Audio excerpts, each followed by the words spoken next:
Good evening, friends. It is Monday, April 6th, and the darkness is about us, and we are in Holy Week. People who follow the Christian tradition around the world find themselves during this week honing in on scriptures of Jesus's last days, leading to his death on a cross. A death which came about, he was actually executed as a political revolutionary, as somebody who was inciting a revolution against the government, against Rome, and that was not tolerated well. Jesus wasn't dumb. He knew what he was doing. He knew what he was saying. What he was calling people to was a new way to live and love and to think about the realms of this world and the realm of God, of ultimate reality and connectedness. And so they killed him for it. So this is the week that we pause and return to what some may be familiar stories. So this night, my name is Kama Hamilton Morton. I am the pastor of Grace United Methodist Church in South Denver. And so tonight, I'm still just kind of holding the space and the story and the imagery and the songs of Palm Sunday. Yesterday was Palm Sunday. So after 5 weeks of Lent, we shift into Holy Week, and Holy Week begins with Palm Sunday, a time when we see a shift in Jesus, and he starts to direct his life, direct his foot toward Jerusalem, and where his final days will be held. You know, this time of year is holy for millions and millions and millions of people around the world. For our Jewish sisters and brothers, they will be observing Passover, which is the holy story of remembering God's acts of liberation and freedom from slavery, from oppression. And each year, families gather in their homes around a table and remember the stories and remember the symbolism and remember the power of God to liberate us in our lives.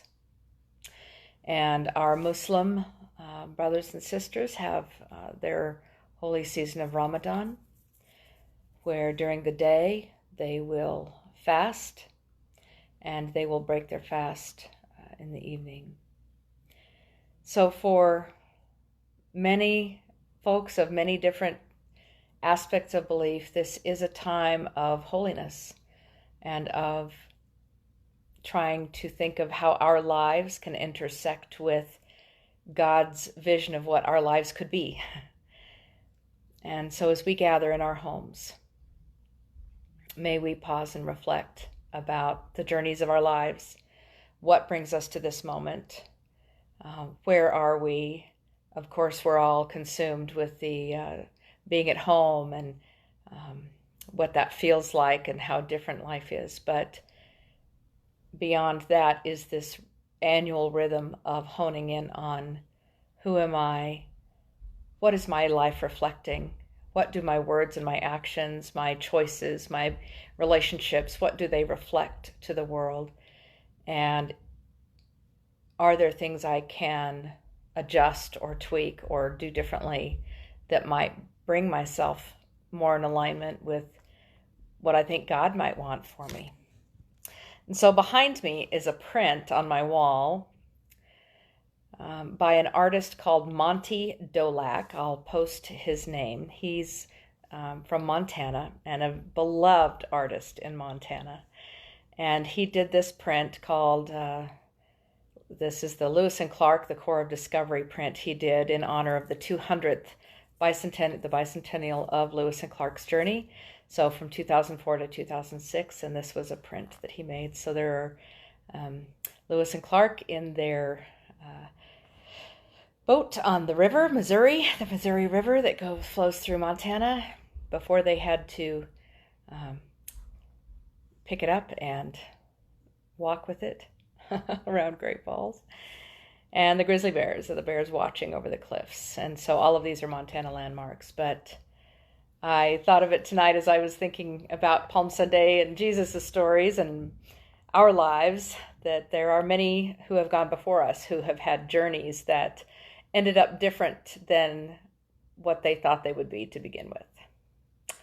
And if you have not explored the stories of Lewis and Clark, I invite you to do that. It's pretty phenomenal what they did. And if you ever find yourself in Great Falls, Montana, they have an amazing Lewis and Clark Interpretive Center, one of the largest national interpretive centers. And so tonight, I'm returning to my guide to prayer for all who seek God. And this last week, the theme for the week was a notorious hope. And so we were reflecting on that through the week, what that means for us. This week, I am grateful that the theme of Holy Week is the Prince of Peace. This is a powerful image in my faith life, and just it kind of juxtaposes princedom and peace and what that might look like and sound like and feel like. So I begin. Let us take a breath.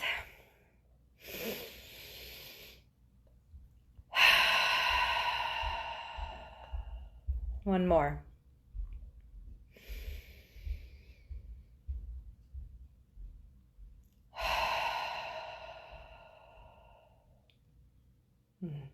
As we gather, hear these words from Psalm 25. Turn to me and be gracious to me, for I am lonely and afflicted.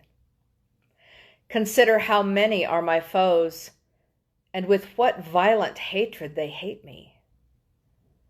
O guard my life and deliver me. Do not let me be put to shame, for I take refuge in you. Images from the Psalms are so good at reaching into our emotions and our the depth and complexity of what we experience. I am lonely and afflicted. Anyone out there tonight feeling lonely and afflicted? Perhaps a different kind of loneliness. Perhaps feeling that there are struggles abounding that are hard to put your finger on as far as finding a quick solution. Oh, guard my life and deliver me, the psalmist says. Do not let me be put to shame, for I take refuge in you. That's an overarching image, metaphor in the Psalms, is to take refuge in God. So may you this night consider all that you have moved through in this day or this last week, and may you consider yourself as being held in refuge in God. That is a image that helps me many days. The story from yesterday, from Palm Sunday, comes, the Gospels all have Jesus' entry into Jerusalem. And so in the rhythm of our years of the lectionary, it's called a lectionary. It's a 3-year cycle of reading most of the Bible that a lot of churches follow. And so this year this is the year of Matthew as the primary text. So it means we'll have a lot of Matthew and a little bit of John sprinkled in for the Gospels. And Matthew has the story. So I invite you when you're at home to go to Matthew 21. and to read the story of Jesus' entry into Jerusalem. And each gospel has little tweaks that are different in how they tell their story. But coming from the Mount Olivet, a mount right to the east of Jerusalem, and I've stood there, and I have walked twice on 2 different Holy Land tours. You walk down the Palm Sunday route toward the gate of the wall of Jerusalem. And you can just imagine what it would have felt like, what the visuals were, the landscape as you're coming closer to it. And Jesus was on a donkey, we're told. And there are many ways to symbolize that. There's some great sermons, some of which I heard yesterday as I've been watching a lot of my colleagues lead worship online, which is so fun. And there's symbolism around Jesus picking this animal to ride on. And if you've never thought about that imagery, the donkey was the workhorse. The donkey was just the mundane, ordinary animal. If Jesus was coming in a triumphant manner, then he would have been on a big horse, high above everyone else. But here comes Jesus, and this image of riding on a donkey means visually, if you and I were standing on the road that day, he would have been right around the same height or just a smidge taller than we are.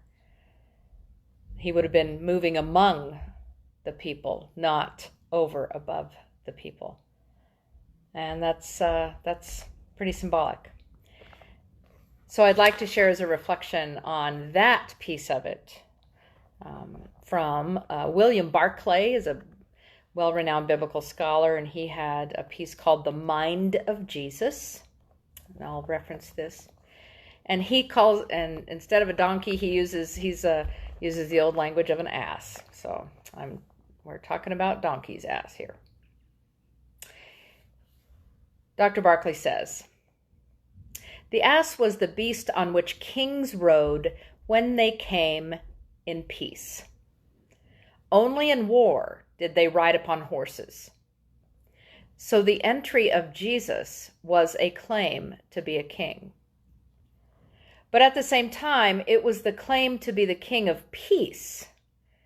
It was upon this donkey of peace, and not upon the horse of war that Jesus came. He came deliberately refusing the role of the warrior Messiah and claiming to be the Prince of Peace.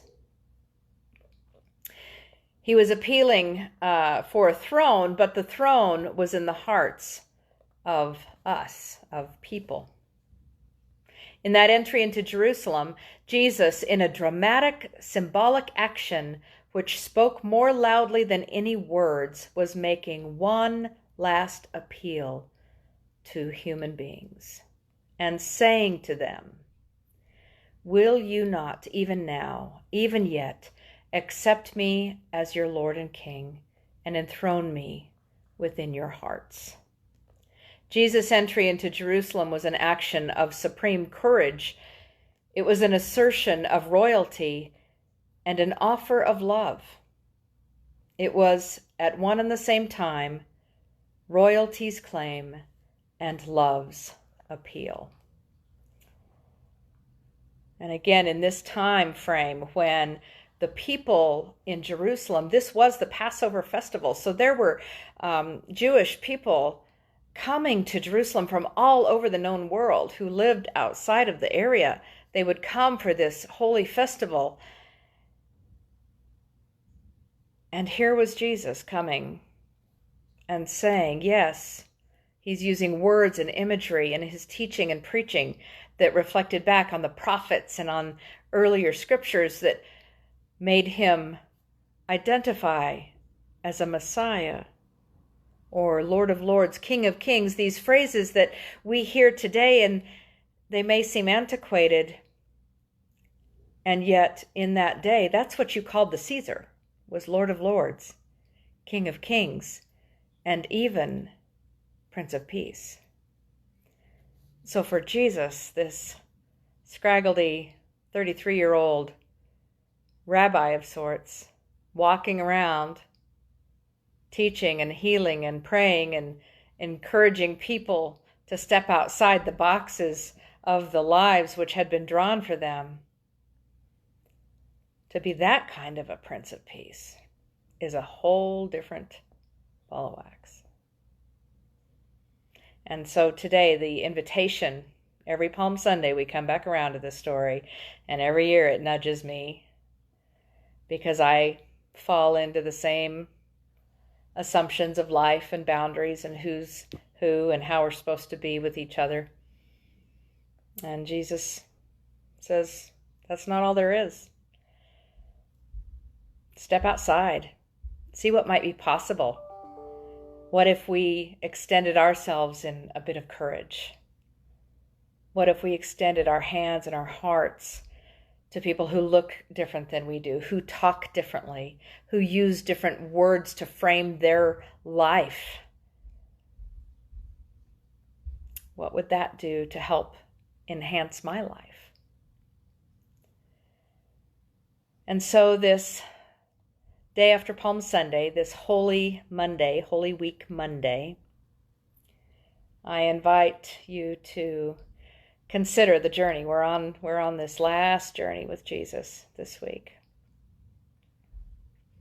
And there will be some important stories that happen along the way. But today, I'm going to close by singing a song. This is an American folk song, American spiritual, sometimes called, that we began Lent with. We sang this at our Ash Wednesday service on the end of February. And so I invite you to hear these words.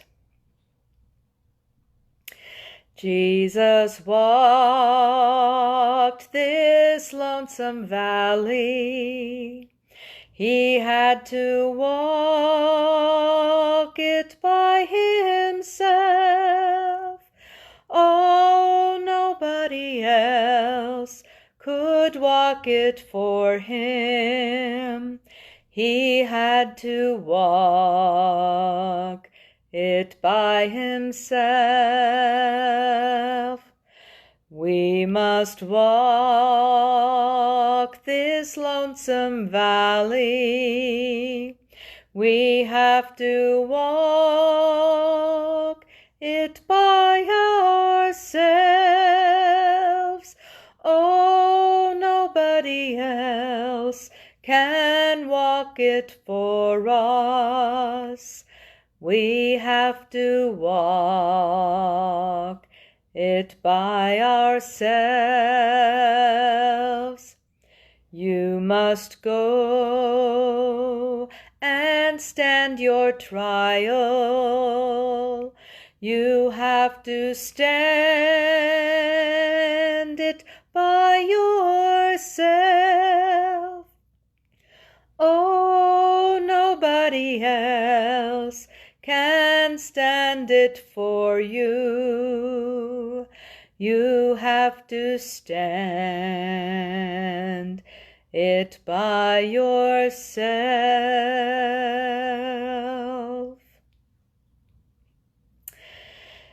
Come on the journey. Dive a little deeper with us. Engage these ancient stories, and in them may we find challenge and opportunity, beauty and horror, pain and blessing.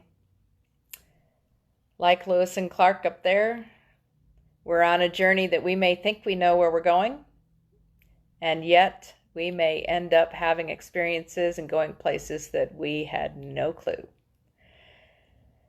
And in a way, this journey with the COVID-19 is that. For we don't know exactly what to do with it. Our governor has just expanded the stay at home through April 26th, at least. And so we need to stay put.